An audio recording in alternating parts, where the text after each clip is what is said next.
ശ്രീമദ് ഭാഗവതം ऐन्दवद् स्कन्दम् ऐन्दवद् अध्यायम् अथ पञ्चमोऽध्यायः वृषभ उवाच नायं देहो देहभाजां नृलोके कष्टान् कामान् नर्गति विद्भुजां ये तपो दिव्यं पुत्रकायेन सत्वं शुद्ध्येत्यस्मान् ब्रह्मसौख्यं त्वनन्तम् महत्सेवान् द्वारमाहुर्विमुक्तेस् तामोद्वारं योषितां सङ्गिसङ्गम् महान्तस्ते समचिता प्रशान्ता विमज्ञव सुहृद साधवो ये वा मयिषे कृतसौहृदार्ता जनेषु देहं भरवार्तिकेषु गृहेषु जायात्मजरातिमत्सु न प्रीतियुक्ता यावदर्थाश्च लोके नूनं प्रमत्त कुरुते विकर्म यदीन्द्रियप्रीतया आपृणोति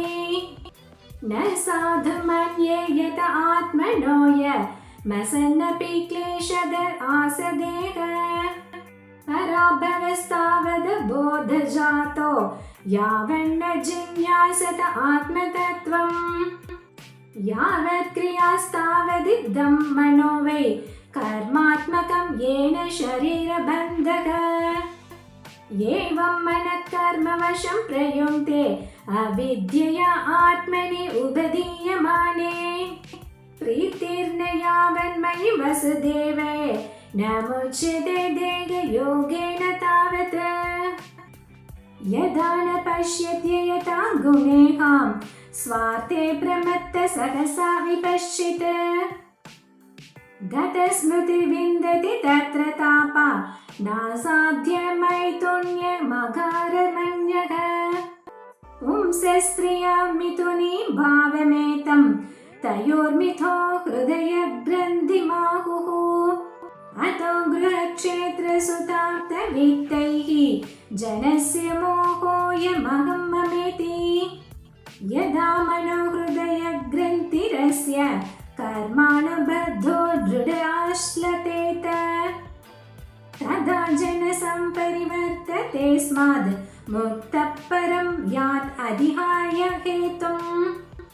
हंसे गुरो मयि भक्त्यानुवृत्त्या वितृष्ण्याध्वन्त्वतितिक्षया च सर्वत्र जन्तुर्व्यसनावगत्या जिज्ञासया तपसे हानिवृत्त्या मत्कर्मभिर्मत्कथया च नित्यं मद्देव सङ्घात् गुणकीर्तनान्मे निर्वैरसंयोगशमेन पुत्रा जिगरसया देहगेहात्मबुद्धेः आध्यात्मयोगेन विविक्तसेवया प्राणेन्द्रियात्माभिजयेन सद्यक् सश्रद्धया ब्रह्मचर्येण शश्वत सम्प्रमादेन यामेन वाचाम् सर्वत्र मद्भावविचक्षणेन ज्ञानेन विज्ञानविराजितेन योगेन धृत्युद्यमसत्त्वयुक्तो लिङ्गं व्यपोहत् कुशलोऽहमाख्यम् कर्माशयं हृद्यग्रन्थिबन्धम् अविद्यया आसादितम् अप्रमत्तः अनेन योगेन यतोपदेशं सम्यक् व्यपोह्यो परमेत योगात् पुत्रांश शिष्यां च नृपो गुरुर्वा मल्लोककामो मदनुग्रहार्थः इत्थं विमन्योरनुशिष्यादतञ्जान् न योजयेत् कर्मसु कर्ममूढान् तं योजयन् मनजोर्तं लभेत निपातयन्नष्टदृशं हि गर्ते लोकस्वयं श्रेयसि नष्टदृष्टि योऽर्थान् समिहेत निकामकामः अन्योन्यवैरस्सुकलेशहेतोः अनन्तदुःखं चरणवेदमूढः कस्तं स्वयं तदिभिज्ञा विपश्यत् अविद्यायामन्तरे वर्तमानम् दृष्ट्वा पुनः संसग्रनक् बुद्धिं प्रयोजयेदुत्पदकं यथान्धम् गुरुर्न स स्यात् स्वजनो न स स्यात् पिता न स स्यात् जननी न सा स्यात् दैवं न तत्स्यात् न पतिश्च स स्यात् न मोचयेद्य समुपेतं मृत्युम् इदं शरीरं मम दुर्विभाव्यं सत्वं हि मे हृदयं यत्र धर्मः पृष्ठे कृतो मे यत धर्म आराध अतो हि मां वृषभं प्राहुरार्याः तस्मात् भवन्तो हृदयेन जाताः सर्वे मह्यं सममं सनाभम् अक्लिष्टबुद्धया भरतं भजध्वं शुश्रूषणां तद्भरणं प्रजानां भूतेषु वृद्भ्य उदितमाये सरीसृपास्तेषु सबोधनिष्ठाः ततो मनुष्या प्रमतास्ततोऽपि गन्धर्वसिद्धा विबुधानुगाये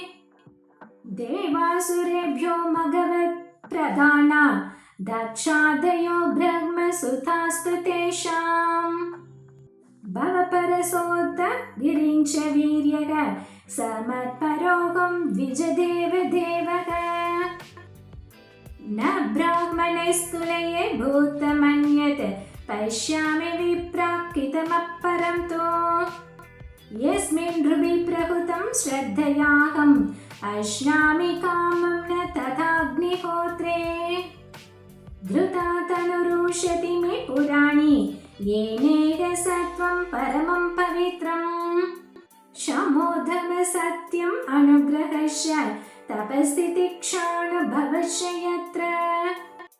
मत्तोऽप्यनन्दात् परतः परस्मात् स्वर्गापवर्गाधिपतेर्न किञ्चेत्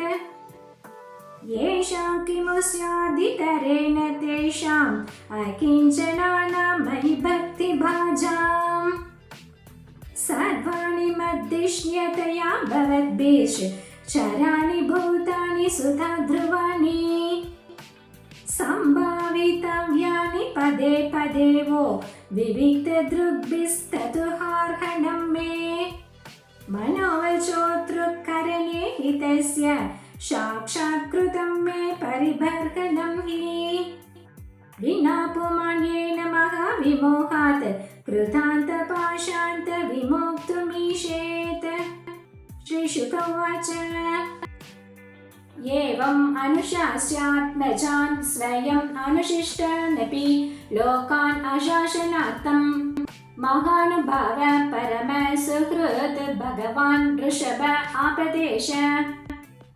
उपशमशीलानाम् उपरद कर्मणां महामुनीनां भक्तिज्ञानवैराग्यलक्षणं पारमहंस्यो धर्मम् उपशिक्षमाणम्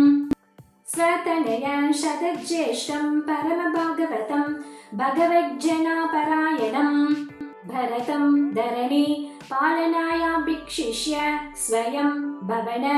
येवोर्वरित शरीर मात्र परिग्रह उन्मत्त इव गगन परिधान प्रकीर्णकेश आत्मनि आरोपिता अहवनीयो ब्रह्मा वर्ता प्रवव्राज जडान्धमूकपदिरपिशाचोन्माद करदवधूतवेशेषाभिभाष्य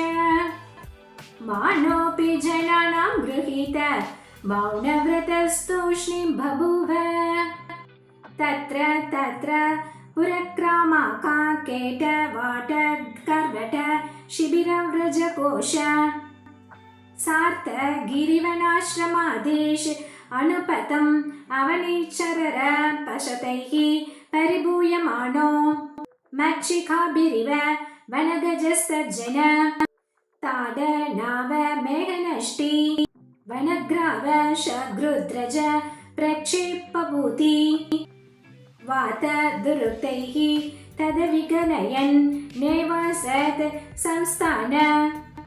एतस्मिन् देहोपलक्षणे सदपदेश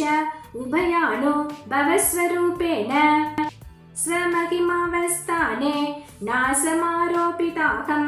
ममाभिमानत्वाद विखण्डितमना पृथिवीमेकचरः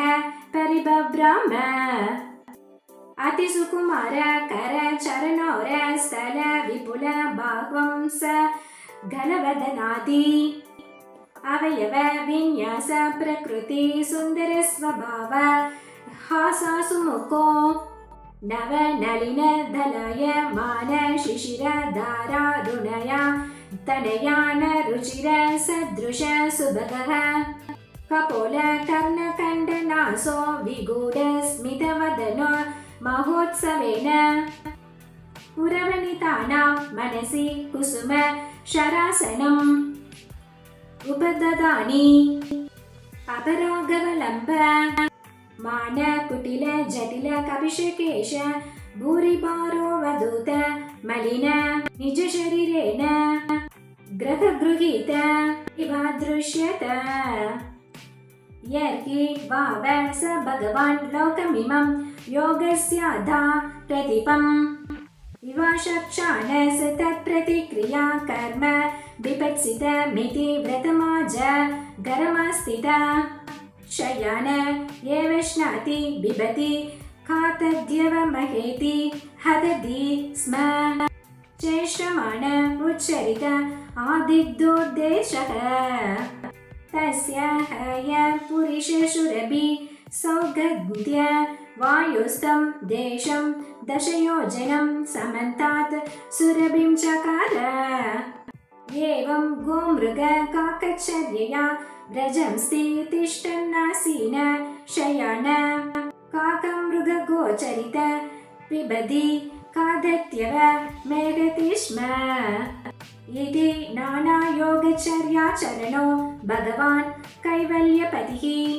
ऋषभो विरत परम महानन्दानो भव आत्मनि सर्वेषां भूतानामात्मभूते भगवति वासुदेव आत्मनो वदानानन्द रोतोरभावेन सिद्ध समस्तार्थ परिपूर्णो योगैश्वर्याणि वैगायस मनोज वान्तर्धानपराकाय प्रवेश दूर ग्रहणादीनि यत्रुचय उपकदानि नाञ्जसा नृप हृदये नाभ्यनन्दत् इति श्रीमद्भागवते महापुराणे पारमहंस्यां संहितायां पञ्चमस्कन्धे ऋषभदेवानुचरिते पञ्चमोऽध्यायः। श्रीहरये नमः। श्रीहरये नमः। श्रीहरये नमः। गोपिका जीवनस्मरणं गोविन्द गोविन्द। सद्गुरुनाथ